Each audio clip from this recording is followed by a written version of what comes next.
Bueno, pues muy buenas a todos. Hoy os traigo un pedazo vídeo de la hostia. Estoy súper contento con este vídeo hablando de la edad dorada del capitalismo. ¿Realmente sabemos lo que es? Hemos oído mucho hablar de esta edad dorada, pero no lo situamos muy bien muchas veces, o no sabemos lo que pasó, cómo fueron las políticas económicas, y por eso hago este vídeo. Estoy súper contento, súper ilusionado, y me gustaría saber vuestro feedback, que por favor, si podéis comentarme en los comentarios, valga la redundancia, lo que opináis, me ayudaría un montón. Y nada, os dejo con el vídeo porque de verdad, súper contento. Darle mucha caña. Muchas gracias y disfrutarlo.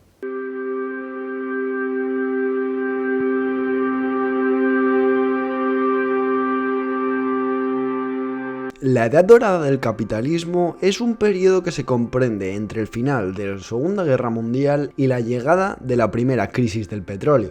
Crisis de la que hablaré próximamente, ya que es un tema súper interesante del que debemos tratar. Si os interesa, no os olvidéis de suscribiros y activar la campanita para no perderos este próximo vídeo. Respecto a la edad dorada del capitalismo, normalmente hay un debate en el que se suele situar que comienza en 1945, pero normalmente se pone en 1950 por motivos que os comentaré más adelante.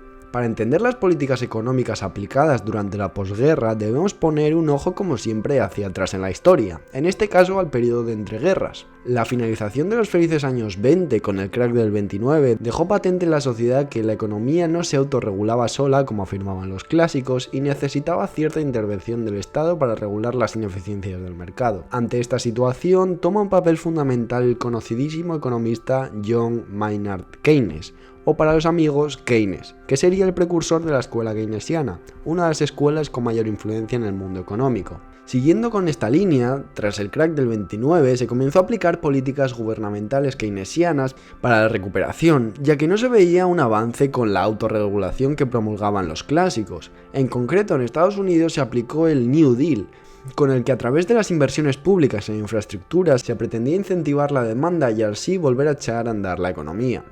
Este programa se desarrolló entre 1933 y 1938 con el objetivo de sostener a las capas más pobres de la población, reformar los mercados financieros y redinamizar la economía estadounidense.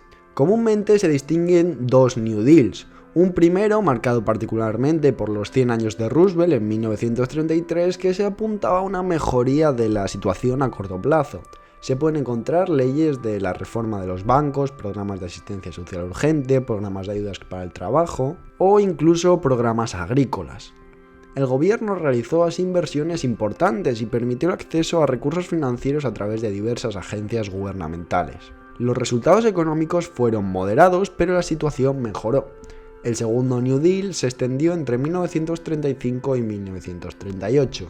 Poniendo por delante una nueva distribución de los recursos y del poder en una escala más amplia con leyes sindicales de protección, la Ley de Seguridad Social. El segundo New Deal fue mucho más caro que el primero y aumentó enormemente el déficit público. Dicho esto, hay que aclarar que realmente, a pesar de que sí aconsejó al presidente Roosevelt para la aplicación del New Deal, la obra magna de Keynes fue publicada 3 años después del inicio del primer New Deal. Tras todo esto y a través del Tratado de Bretton Woods en 1944, un año antes de que acabase la Segunda Guerra Mundial, se marcaron las líneas que seguiría la economía capitalista durante este periodo, haciendo hincapié en la cooperación de los países y el comercio internacional, tratando de que se pasase de una política proteccionista vivida durante el periodo de entreguerras a una política librecambista.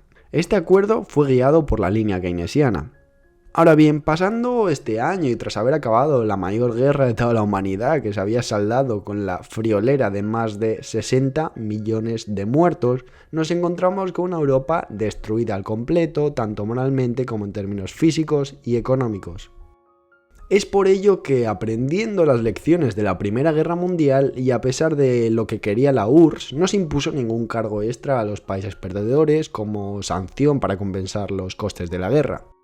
En este momento Europa estaba completamente destruida y Estados Unidos, que se había beneficiado enormemente de las exportaciones de productos y que la guerra no se había librado en su suelo, por tanto no tenía que invertir en la reconstrucción del país, pero se dio cuenta de que necesitaba socios comerciales. Y estos socios, que serían principalmente Europa y Japón, se encontraban completamente devastados. En términos económicos y en términos políticos, ya que tenían miedo del avance de la ideología justamente a la puesta de su país, el comunismo, decidieron aplicar un plan de ayudas económicas para la reconstrucción de Europa, el famoso Plan Marshall de 1948.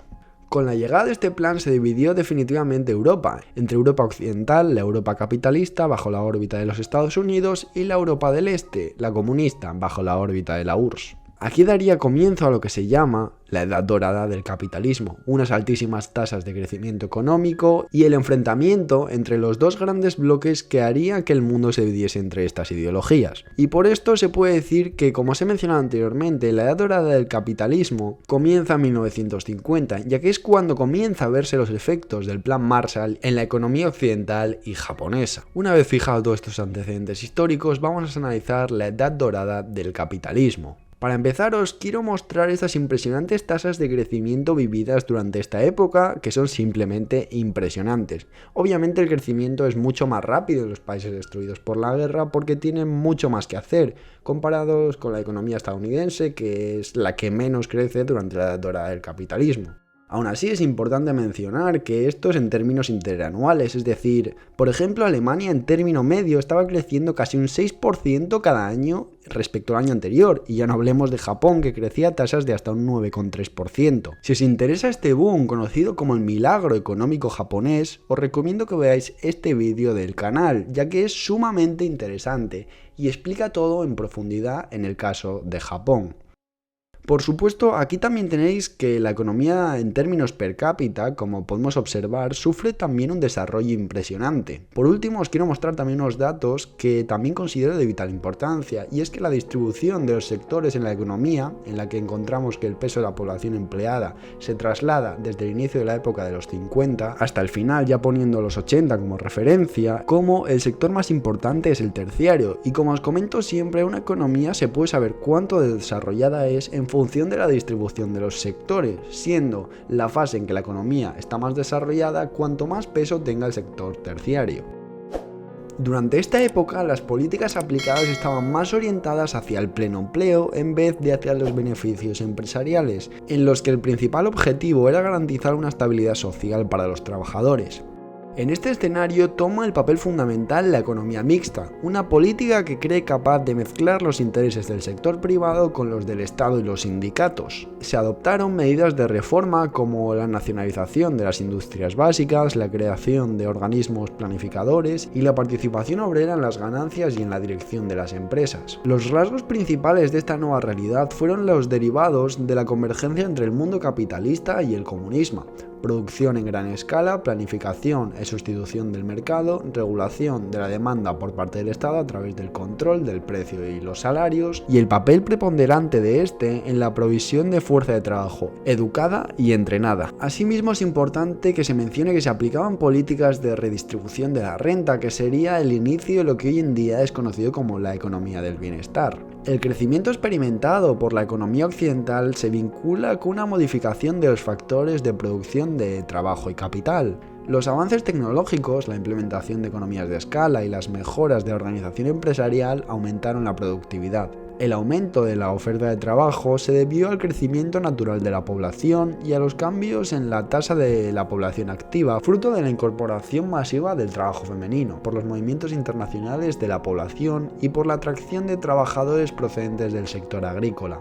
También es muy importante la consolidación de la sociedad de consumo, basada en los empoderamientos de la clase media. Aumentaba el factor demanda, de esta manera los salarios se elevaron y a su vez la expansión de la demanda repercutió sobre la actitud de los empresarios que multiplicaron sus inversiones. Estas se orientaron a la producción de bienes de consumo, a la construcción y a actividades recreativas.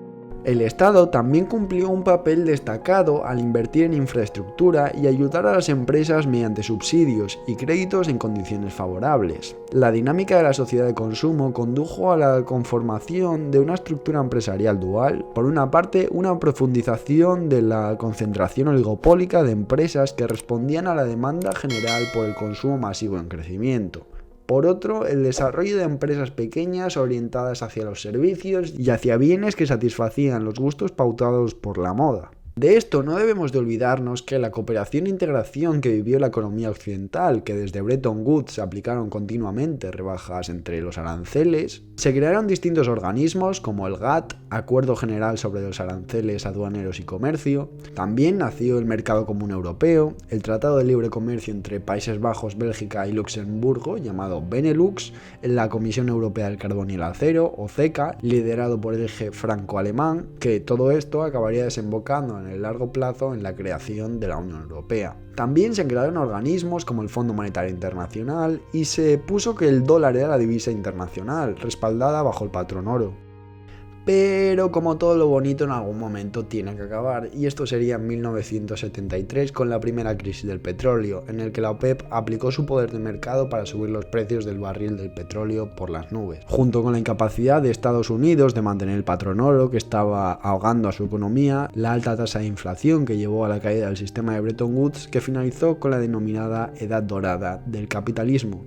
Sin duda esta época está llena de controversias por parte de muchos, pero lo cierto es que fue un periodo económico en el que se puede aprender mucho y dejó cosas tremendamente positivas para la sociedad, avances sociales y demás, como el pleno empleo, pero como todo también tiene muchas cosas malas. Aún así creo que merece ser escuchado para aprender y traer las cosas positivas a día de hoy. Y bueno, hasta aquí el vídeo de hoy, espero que os haya gustado, me ha encantado este vídeo hacerlo, me parece súper guay y nada, espero eso, que os haya gustado. Tenéis la sección de comentarios para cualquier cosa que queráis decirme y podéis darle aquí, que esto me ayudaría un montón a seguir creando contenido, y aquí tenéis vídeos que sé que os van a encantar. O sea que nada más, sin nada más que añadir, hasta la próxima, nos vemos, adiós.